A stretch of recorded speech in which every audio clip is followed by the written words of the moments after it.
If you are not a part of solution, then you're a part of the problem. I chose to be a part of the solution.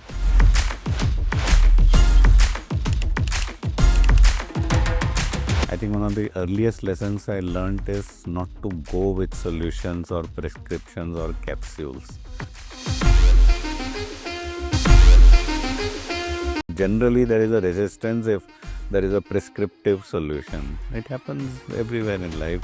So does it happen in the development engagement also. One is, I'm not God.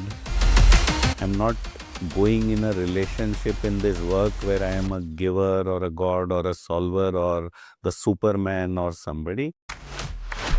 So, Sudarshan, I want to start by asking you, you have done BA Philosophy, you have done LLB, and you have done, Masters in Participation and Social Change.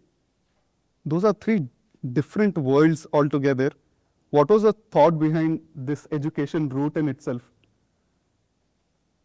Education for me was more action on ground doing. And that learning is something I then went to the classroom to get formal degree for it. So I worked 10 years in advocacy, then I joined law and took the law degree. I worked 30 years in the development sector, then I joined the masters. So I believe that education is about what you learn, what you internalize, and what you can deploy effectively. It's not really 3 hours of examination. 3 hours of examination can ask a few questions. On a bad day, you could get those questions wrong. On a good day, you could get them right. So if you get 90% marks, it may not mean you need know 90% of mathematics. If you get 30% marks, it may not mean you know only 30%. It was that day's question paper, with due respects to the teachers and students. So yeah, my education has been out there, learning by doing. That's what I carry most. Right. Um, you you have spoken about this quite a few times that your passion is in empowering the marginalized folks and especially in the sector of farming. Yeah. Where did this passion comes from? Because usually whenever we think of social development, we again look at the creamy layers of empowerment, which is, we see what is nearby to us and we try to do good. But it's very rare to see someone whose passion is in the space where you want to empower marginalized farmers. Where did that passion come from? So, Akshay, first of all, I would say that empower probably is a bad word. I wanted to serve and be available. So I chose to be available for the marginalized communities, people living on the fray. Because I thought that if I have been very fortunate and rewarded in my life, I have a secure roof, I have food, I have water, I thought I was blessed with all that. And therefore, in what way could I contribute and be useful to the society? Very early in my life, I decided very consciously, and which is something which I would invite all of you to think about also, that if you are not a part of solution, then you're a part of the problem. I chose to be a part of the solution. And therefore, everything I did translated into being available where one was required most. And that was a no-brainer, so yeah. It was a fulfilling experience for me to go there. So how did you get started into this? So my first job was in a tea plantation in South, and I worked for 1 year, and my biggest achievement, I was 21 years old then, and I was one of the assistant managers in a tea plantation in Nilgiris. And I found out what I didn't want to do. I'm hoping some of the people here today are students. I would recommend that one of the biggest discoveries is when you know what you don't want to do. What you want to do can take all your life. I am close to 60 now. I'm still figuring out what else can I do. So when I knew what I didn't want to do, I looked for places where I could explore, learn, discover, and where I could, like I said, I wanted to be a part of solution. I wanted to engage with communities. I wanted to listen into people, and I wanted to figure out how I could be a bridge in terms of offering some support or figuring out a development journey, etc. So that's how my journey began.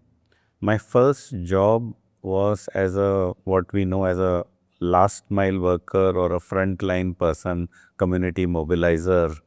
And I was working in the Himalayas, Garhwal and Kumaon Himalayas, now what you call as Uttaranchal, the Uttarakhand state. Those days it was part of UP, and not many people wanted to venture out there. I loved the mountains, I loved walking, and I would go to remote villages happily. So that's where my journey began. And, I also learned that more than being useful to other people, in the process, you learn a lot. So if there's one piece of recommendation or advice I would share to everybody, is life is a learning journey. Whatever is happening, if you are open and you are embracing and accepting that, you become richer and richer. There's no wealth equivalent to wanting to learn from things that are happening around you. So it's a first hand experience. No institution can train or teach you for that. So out there. So that was like as good a reward as one could expect. Every day was a new day, every situation was a new situation, and every engagement was a unique one. Yeah. So, of the things that you told, what are the things that you certainly didn't want to do back then? So I didn't want to work under kind of either factory conditions or looking at profit, cash profit for an industry as the only purpose to work for. But look at something which looked at a larger good and larger context, a social context, which was more to do with engaging in solving social problems or challenges. But it wasn't looking at somebody else's problem. I always took it that it is our problem. That's when you become part of the solution. That if you look at it as something remote for somebody else somewhere, then the attitude is different. So to embrace and be a part of the system, that's how I looked at it, to work within that system, therefore consciously. Yeah. When you started work in plantations, and also these are essentially the grassroots level problems that you have directly with and addressed to. Uh, when you go from the approach of solving it, what is the response of the community when you go with a solution, or do you get them as part of the solution? Okay. So, thank you for asking that, because I think one of the earliest lessons I learned is not to go with solutions or prescriptions or capsules. In fact, I'll narrate one story of one real experience of one village meeting in one of the districts called Paudi Garhwal. So in that district, in a remote village, late night, we were having a village meeting, and the idea was there was a lot of deforestation, and there was also degraded private land. The farming land was degraded, and the idea was, how do you rehabilitate it? I was a 21-year-old kid who had never done one day's farming in life myself. And here I was discussing with a community and a people whose whole life was around farming, generation after generation. So I opened my mouth and I said, well, what would you like to do? What are your priorities? Would you be interested in horticulture? Would you like to grow guava, mango? And this is exactly what I said. So they immediately responded, yes, yes, horticulture is the best thing, only thing to do, and we'll grow guava. And as I started learning about it, I realized that they had heard two words and picked and responded to me because they assumed that that's what I want to hear. And that is what maybe some scheme is coming or some funding. Now, I had just said about it wasn't a carefully, there was no science saying that this place is best for horticulture and guava will grow here. Guava didn't grow there actually at all. It was just the first fruit that had come to my mind as an example. So I realized the danger that every time you open your mouth and you just give suggestion, they become like solution, they become prescription, and the success and the failure of that will be determined from that little interface, and the blame eventually or the this thing in the long term will not be ascribed to your that little innocent statement. So my masters, you asked me about masters in participation, power and social change. I did that when I was 53-year-old. After I spent a lifetime determined that participatory processes, engaging with communities, listening into them and being a part of their solution. Just being a modest part to help figure out, okay, if you guys want to do this, how can we help you? How can somebody from outside help? How can somebody from outside be a small part? Maybe our money, maybe some technology, maybe material, maybe design, but all this while respecting local nuance. So that I would say is the mantra. And that's like a religion that you may have excellent solutions in mind for anything. They may not be sustainable solutions because as people are not ready to absorb, digest or willing. It could even happen at home. I see a lot of youngsters here whose parents may have some very fine ideas for them and say, this is the only answer for you. You've got to do this, do engineering, then go to USA or get married, whatever. There could be a set of prescription and you know how you would feel about it. You don't want to take straight. I mean, some may, but generally there is a resistance if there is a prescriptive solution. It happens everywhere in life. So does it happen in the development engagement also. So after you figured out that the way to solve problem is through participation from the communities, uh, after realizing that this is the solution that can create change, where did you apply this? In what programs specifically did it work, or does it work across all programs? Or are there any limitations to this model as well? I'm kind of with infinite faith and belief on participation as a process. And I believe it is applicable everywhere, in every situation. And I think I would also again say that applying solution and all sounds a little high-handed, as if I was dishing out nothing. We were just participating in a localized context in a one local area, then another, then third, then fourth. If Bangalore, let's say, has 50 wards and 50 wards have 500 slums, each one may have their own solution in their own kind. Sometimes it could be same solution, but they would like to discover it themselves. You may know from one place and say, well, I am prescribing it to you in another place. It may get rejected only because you are prescribing. So, so the idea is the journey of discovery, the journey of engagement, the journey of listening. These are by themselves of great value, whatever be the outcome. So I think you didn't ask, but I'm stretching the question to say the idea of partnership in development. The whole idea is that just because some of us may have resources does not mean we are more important or we are more powerful. It's like water, it flows from surplus to deficit area. Water finds its own level. Similarly, resources will find, but listening to the ground and respecting very localized context is something which is most essential for lasting solutions in any context, whatever be the context. You also keep frequently mentioning learning to listen and listening to learn. Yeah. I want you to speak about that a bit briefly, because in the context of social space, how does it work? And in the context of personal growth as well.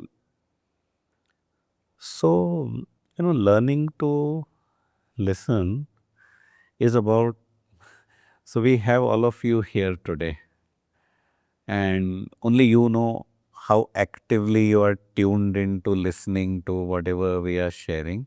Sometimes you may be here and yet not here. So you miss out when you're not receptive when somebody else is sharing something, then actually your learning curve stops. So I recommend actively to myself. I leave it to rest of you for your choice. I have said to myself that I need to constantly teach myself to listen. And the person from whom I learned this, my guru, and his number on my phone is also saved as Guruji, by the way. That is my son. So when he was first 3, 4, 5 years, all our exchanges taught me all my life lessons. Every time I listened to him carefully, when he was, I thought, being unreasonable or upset or challenging, every time I didn't listen, my conclusions drawn were wrong. Every time I respected, there must be something. Something is bothering him if he is crying. Something is bothering if he is being adamant, protesting. Why not I engage? Why not I respect him? So I tried either to be a child with child or an adult with child, not just a parent. And I learned that every time I listened, it was very rewarding for me. I learned new, I learned different. Then I started extending it to all others and said, yeah, listening seems to be of great value. It's not taught actually otherwise in classroom. So I learned, I make effort. I'm learning actually. I shouldn't say I learned. So I continue learning to listen. I would want to try and listen to you as you are sharing something. So when I am learning to listen, then the listening which I do helps me learn a lot, because there is constantly a lot of stuff that's coming from different places. I mean, we were in a conversation, I could listen to you people and I picked up a few things, and there must be something else which some of our audience today has which they have to share. If I assume that it's a one-way traffic, then I'll go poorer from here. I won't learn. Whereas if there are 50 people in this room, there must be at least 50 different new things that I can learn, at least. So imagine the multiplier effect for that. So that's why it's my motto. And I feel very rich and wealthy whenever there is something to listen, and nobody is devoid of being able to teach me something. Not a single person, not a single moment. So that's why I believe in this very strongly. So, Sudarshan, with respect to listening, it also comes with its own uh, downside, or perhaps a weight, I must say, which is when you work in the space of social impact, when you're listening to people, it's often that they share their problems. And with that listening, the weightage of literally getting affected by what they are trying to say to you, how do you distance yourself from that? And if you distance yourself from that, is there a better solution? Or when you really feel exactly what they're feeling, is there a better solution? So first of all, I'm hoping that my language is okay with all of you at your own. So first of all, I believe there's no perfect solution. Perfect solution is the one which you are living with and you are happy with. The moment I start prescribing that this is the best, and if it is not happening, then I get unhappy. So in the circumstance, two other things I learned. One is I'm not God. I'm not going in a relationship in this work where I am a giver or a God or a solver or the Superman or somebody. We just happen to be a little more fortunate and luckier than others. So we are the enablers. I think it's necessary to be modest about our capacities. We may have a little more information, we may have a little more money, we may have a little more technology or something, but that's it. Somebody who is in a challenge situation as a poor or a marginal person is not poor in their mind, are not poor in their capability of thinking and all. So this is one larger part which I genuinely believe that it's possible. And the second thing is, whatever evolves as a process and whatever is embraced by a community is what, in a particular context, that can be best done there. I would again take it to parenting and children and that relationship also. I'm not saying people are my children, but I'm just saying that I learned from my children that you you try to force or strong arm something, it falls apart generally. It is not valued. It doesn't, it has a bad taste even if it is accepted. And I would extend that with the communities in development work, the work is not transactional. It's no contract and vendor. It's a relationship. So in that relationship, whatever emerges, the discovery of what could be a solution itself is great fun then. You celebrate that, whatever it is, you want to plant some trees, you want to, see whether toilets are a good idea, improving the school is a good idea, or maths education, or a road, or anything. The process of that discovery, do any of you go for trekking, hiking or anything? Any one of you? You do? So you can, always have a choice whether the destination to reach the top and end is the most important part, or you can have great fun on the way. Sometimes you can miss all the lovely sights on which the journey has to offer, a lovely tree, good flowering, some stream, some people, some food. And you can say, I have just got to reach that, touch and come back because I have decided that's the journey. Similarly, this community engagement journey, you're not looking at building things in a momentum. And I think the best testimony, like I said, is not when people think you are God. The best testimony is when people say you're not needed anymore. Good, thank you. You came in, you helped, and now you're not needed because we are capable. We can do things ourselves. What can be better than that? You know.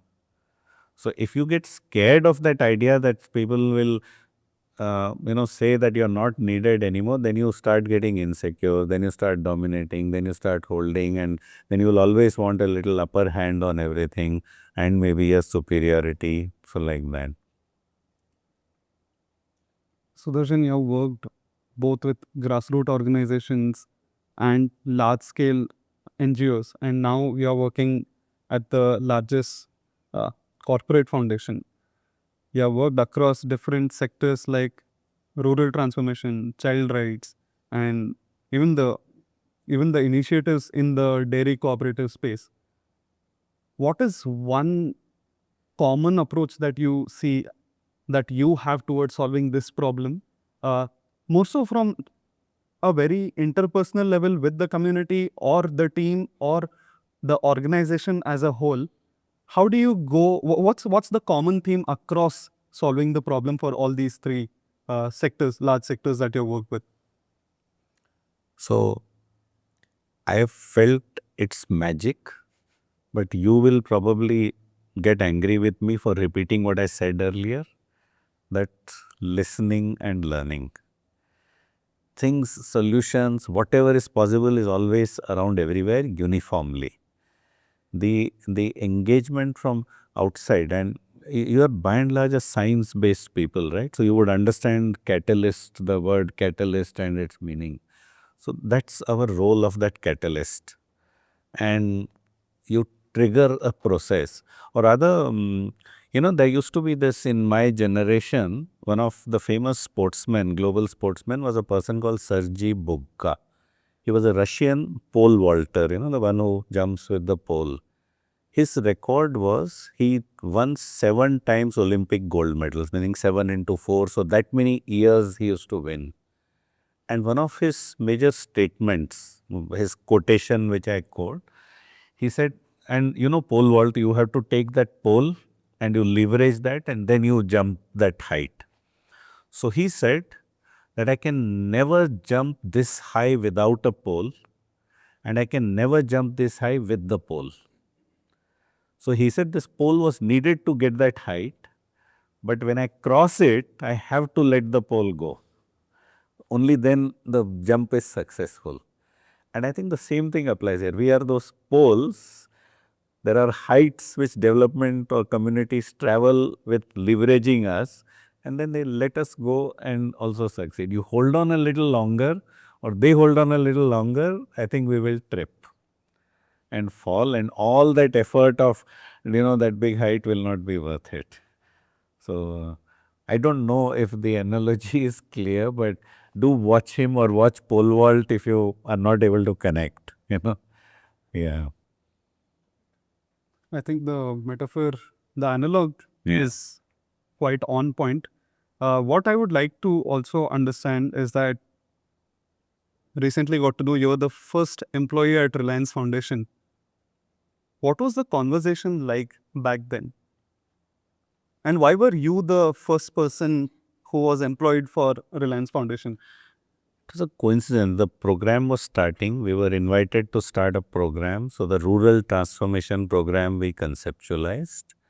And I think the invitation was to try and see if we can come with a method to solve some critical problems. So we chose de-risking communities from water, drought conditions.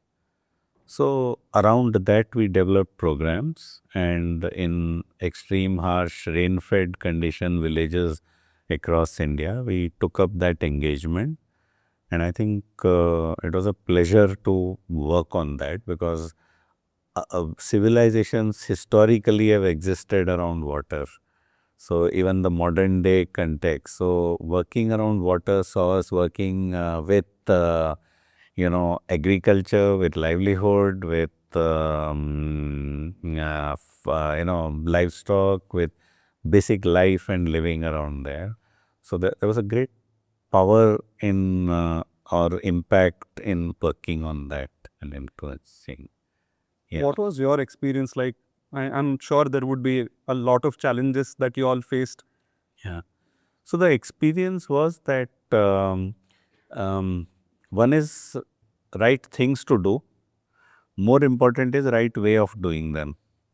And the right way was engaging and having community involvement in everything, everywhere on the faith.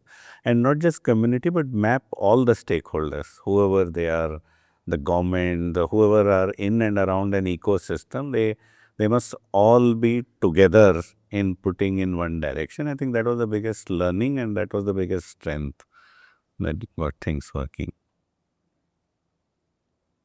When you look back at Yeah. 38 years of your life, what are some of the programs that you have been the most proud about? So, it's like, asking about children, which child you love most. So, I would say not programs, but every moment has been a very satisfying, happy moment because of relationships built, because of the warmth. I mean, you go to any of the rural areas in India, any areas which otherwise look in distress, there is so much good faith, trust, hope, and resilience around that you learn a lot. And almost always you come back feeling that if you ever had any problem, they are nothing in front of the kind of problems that people live with and survive, on a day-to-day basis. An uncertain tomorrow, and uncertain for food, for shelter, for livelihood, and yet have hope and confidence. I think that's been the biggest takeaway from all this journey. And every day, every situation, every person, every location is a new, wonderful, unique context. Speaking of solving problems, what is a problem that you're dealing currently? So the problem that I constantly deal with is people like me. Have we thought enough? Do we know enough of whose reality matters really? That are we by any chance limiting, choices of things to do simply because we are ignorant? So my ignorance or my lack of awareness or knowledge of things, because there is a boundary to it, that's the biggest problem, I think. I mean, it's easier to say housing is a problem or whatever structure, this, that, agriculture, productivity, but I think the biggest problem is around the minds and the limitations in the minds of those engaged in this work, primary being me. That what is it that I don't know? I don't even know what I don't know. That is the biggest challenge. And then sometimes you can act in all confidence saying that whatever you know is the only thing worth knowing. And I think that's the worst thing that can happen to anybody. Even I come from a very similar school of thought. Even I don't know what I don't know, but there is there's at least a path that we tread on, and Yeah. we know that maybe this could lead to a probable solution that we all are looking for in life. Yeah. Uh, but Sudarshan, now that you have worked with grassroots and to now being at the largest foundation, the way the approach itself that a grassroots NGO looks at and the way a large foundation looks at, is there a huge delta in it? Because when I look from a point of view that I want to understand how solutions happen, or how do you come up with solutions, the large companies think a different way, and then there are grassroots organizations which think different way. Uh, is it right to assume, or is it any different there? I would I would plead that there should be no difference, because you mentioned that I was the person who was in the small place and I am the person who's in the big place. So actually it is my mind which limits, and that's it. Other than my mind, the only other thing that changes is the resources that are available to you. So how you mobilize resources can be either being in an organization or from other places, because globally resources are not scarce. It's your ability. So I think I would come back to the same thing. It's not about structure of organizations or where you are. It's our minds and how curious, exploring, and I say this particularly because you have such a large number of youngsters here in this room, students and young adults. And I think the wealth, unique wealth they have, and I hope they know that they have it, because sometimes you don't even know the wealth you have, is of your curiosity, is of your willingness to ask questions, willingness to learn, explore, and just be hungry always to look at, every new thing that's possible. And I think that abundance is what enables you, whether you are in a small organization or large organization, whatever the journey then takes. Rest of it, I think, will fall into place. That's what I believe. Right. Sudarshan, I have always looked at the social sector, and whenever we look at the figures that are there, whenever we look at the kind of problems that are there in the country, you see that there is hunger, there is poverty, and uh, hygiene is an issue. And there are so many problems that you see. And then on the other hand, you also read news of advancements in tech, advancement in science, space tech. And at one place, you are very happy that science is going forward, tech is going forward, and lot of resources are put into it. But then there is this uh, problem that you see of hunger, poverty. Why do you think there is this huge disconnect? And is there a way to solve it? I think there is no magic bullet or capsule which will suddenly solve something. But I think persistence, hope, affirmative action, and like I said, being a part of solution can contribute to it. And I think certainly I would remind myself to be modest, and then in the process remind you also that if what you're saying could be done, then whoever does it will be God actually, literally. Will have to have superhuman capabilities in terms of putting that magic wand to do everything. I don't though mean that therefore you resign and do nothing. If you're a part of the solution, if one is taking that position, then one has to keep, many of you must have heard the story of that person in Bihar who carved a road out of the whole mountain. I mean, just by little tinkering around for a lifetime. I think that's the inspiration more than anything else, not science, not technology, not money, but that he had a problem. He thought he would be the solution, and then he started working on it, and he did it. Yes, it could be done by one day in some JCB also, truly. But if he had sat for that one day when a JCB will come, he might have not had the road in his lifetime or the next. It's possible. then he would have shifted it to somebody else. So I think the ownership of that solution and willingness made all the difference there. I would take much more hope from that than anything else, than man landing on moon or Mars or something. I would get much more hope from that. When you see that uh, there is a concept which we speak about, which is Samaj, Sarkar, and Bazaar. The component of Bazaar is very important and very critical in the space of social sector.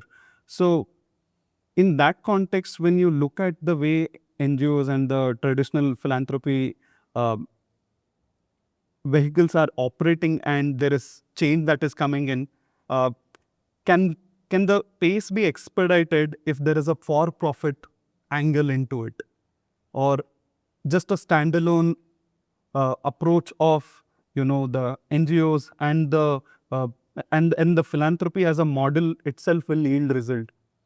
No, I think already there is a big shift and lot of new social businesses are coming up. So philanthropy is not like it doesn't exist like in an Excel sheet as a separate row column cell detached from all others. So it's like everything that happens together.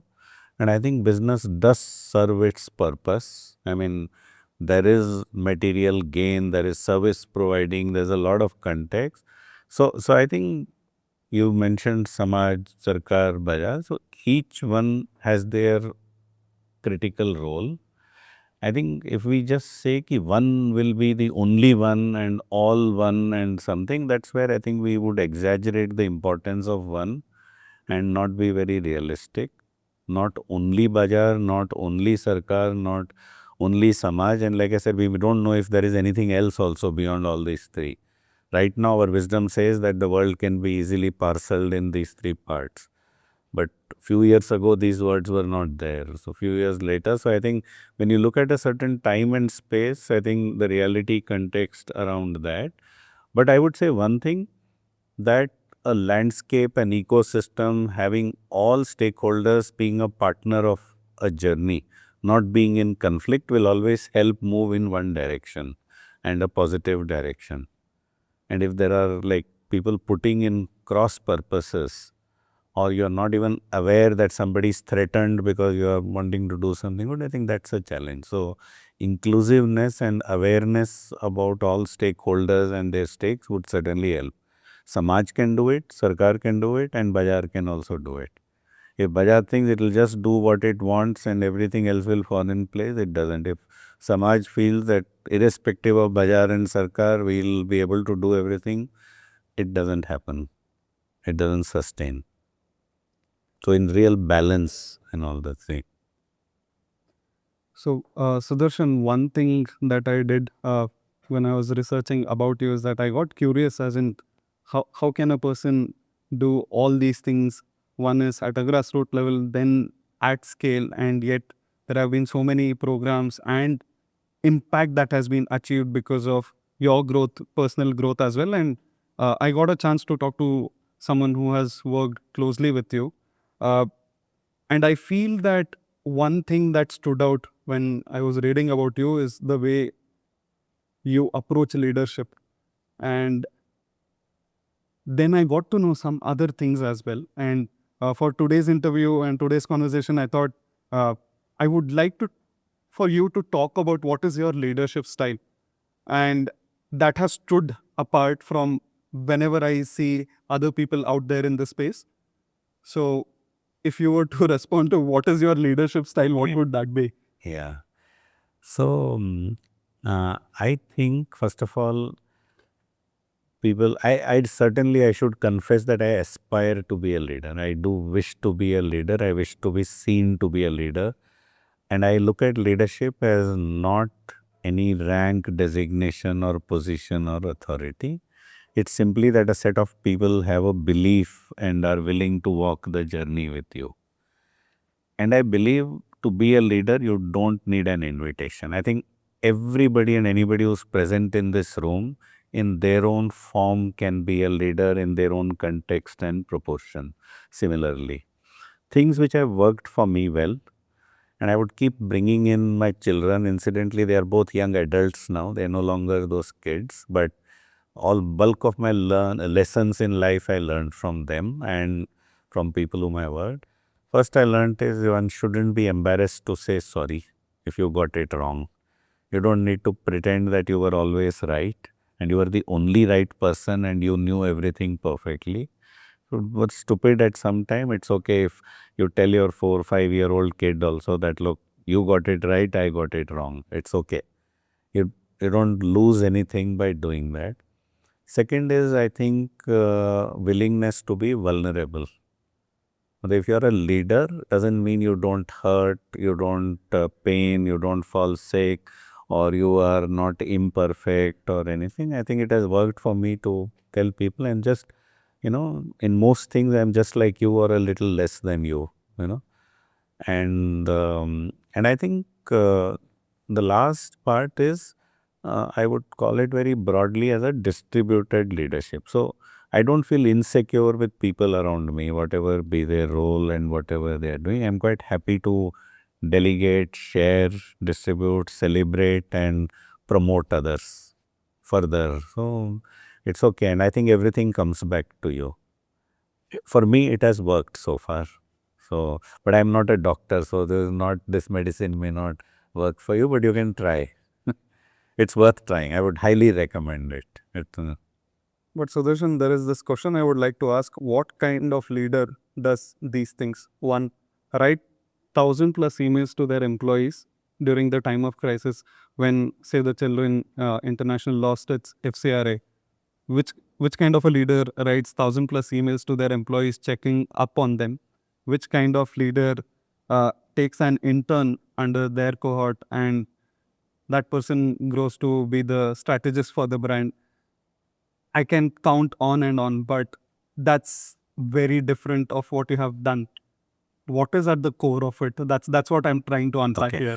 So I think, in many sports, they have this non-playing captain and they can win the matches. So I am one of those. I may not know to play football, but I don't need to be the center forward to, hit the goal. Just enabling others. Like I said, I think it's about feeling secure, feeling confident, and feeling human. It's not something that is taught in management schools or somewhere. It's something that's a lived reality. You know, if you feel insecure that somebody will snatch away something that you have, then you spend a life just guarding that what will happen. If you just open it all up and yourself, I think things work. But I must say, this is only one side of story, Akshay. The other side of the story is I've been very fortunate to always get fabulous people to be working around me.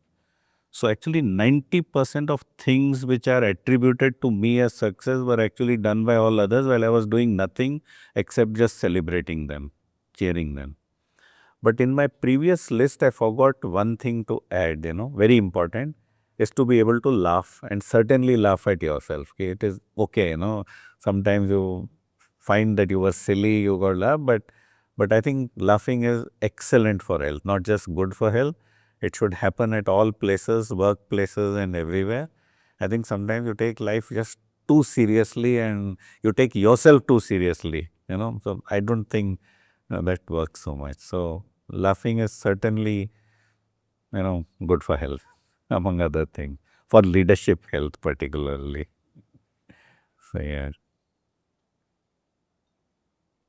What is your message, Sudarshan? Because now that there are so many people who are young, personally, I'm just 27 years. Yeah. You have 38 years of experience. When I look up to someone as experienced as you, the way both of us look at this concept of impact, it's very different. So for someone who is out there who is wanting to do something good, especially in the social sector, how would you like them to approach when they want to do is provide solutions or perhaps the impact that they want to achieve? Sure. First, I just want to tell your audience that I hope you've learned from Akshay today a very nice way of telling somebody how old he is, how very old he is. So it's a yes. So I take it, Akshay, that I'm too old. Yes, and it's true also. It's a fact. Okay. I think, it's also in a life continuum journey. So where you're lived, I mean, you said the message to give. So first I'll share an analogy or a example of a particular belief. So my daughter, when she was in school, they had calculators for maths. They could use calculator. Initially, I thought, yeah, what is this? They are spoiling and, they are allowing calculators. In our time, you never had calculators and this, that. And then, like I said, we need to question ourselves. In our times, you didn't even have calculator. And in our times, calculation was maths. Now, the maths is more of the application. You learn that. So, if calculation can be done fast with something, why not? So I would say the message I want to give, why I want to relate, is first of all, I need to give myself a message not to be conditioned by specifics of my life journey. We had to stand in queue. I mean, we had to book for telephones or scooters, and TV was not there. And from there, you needed a TV for entertainment, you needed a computer to do something, you needed a phone for something else, and you needed so many other different things. All of that has come into that little thing within one lifespan. So, whatever things are changing too fast. So, I come from a school of thought in which watermelons and apple were available only in their season. You could only get them. You guys can just order them online 12 months a year. And they were available only in the places where they grew. I was born in Shimla. The apples were there. My Tamilian relatives did not expect. I mean, for them, apple was a luxury. Now, sometimes I feel they get better apples than those staying in Shimla, and sometimes from New Zealand or somewhere. What I'm trying to say is contexts have changed. The only message or this thing I would like to leave behind with people is that, stop complaining and whining. If you ever get an opportunity, just remember that there are people much worse off, people who are uncertain even about tomorrow morning or even tonight. Suddenly, whatever our challenges in life are, they look too little. So, if there is hope, I would like everybody to have hope, is one. Second is also in your own ways, be a part of solution.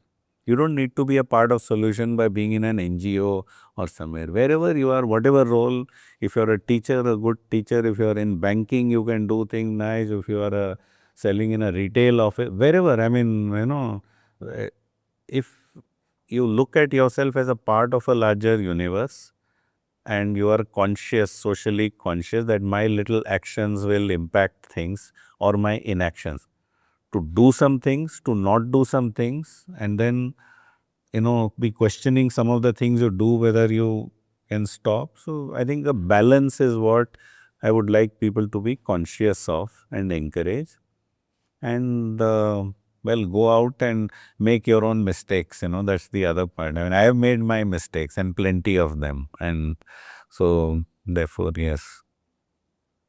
Thank you, Sudarshan, for coming to this show. Thank you for saying yes. And I'm glad we all have a lot of things to learn. This personally, when I think of impact, I know that it's not the lack of resources at your end, but it's the lack of resourcefulness. And that's the message that I want to draw out of our conversation today. Think two No, birds killed with one shot. Thank you so much, Sudarshan. thank Thank you. you. Next, we thought conversations are one way to bring people together. Yeah. The other leg of it is music. So we have a small performance by Prajwal. He is a songwriter, music, and a composer of AJ University.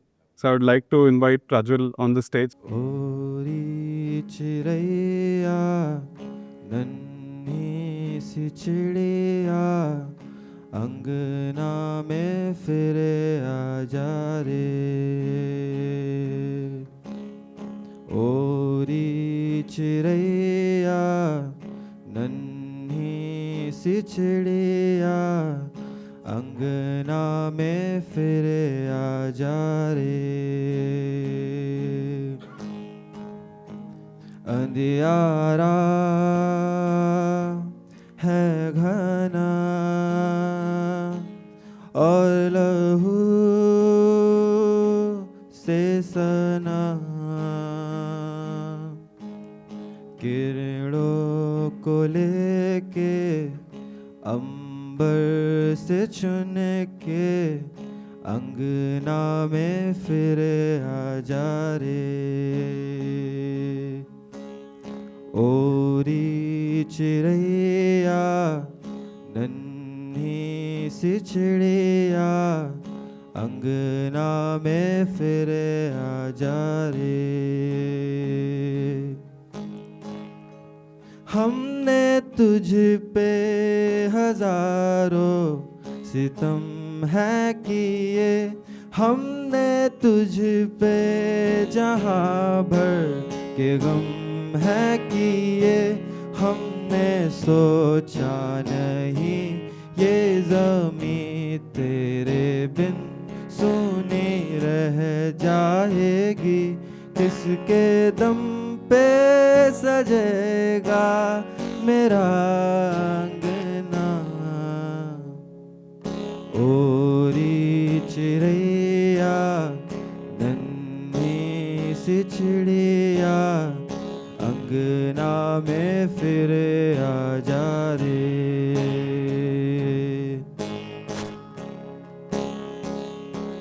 तेरे पंखों में सारे सितारे जड़ूं, तेरी चूनर धनक सतरंगी बुनूं। तेरे काजल में मैं काली रैना जड़ूं, तेरे नैनों पे मैं कच्ची धूप मालूं। तेरे नैना सजा दूं नया सपना। ओरी चिड़ैया नन्ही सी चिड़िया अंगना में फिर आ जा रे।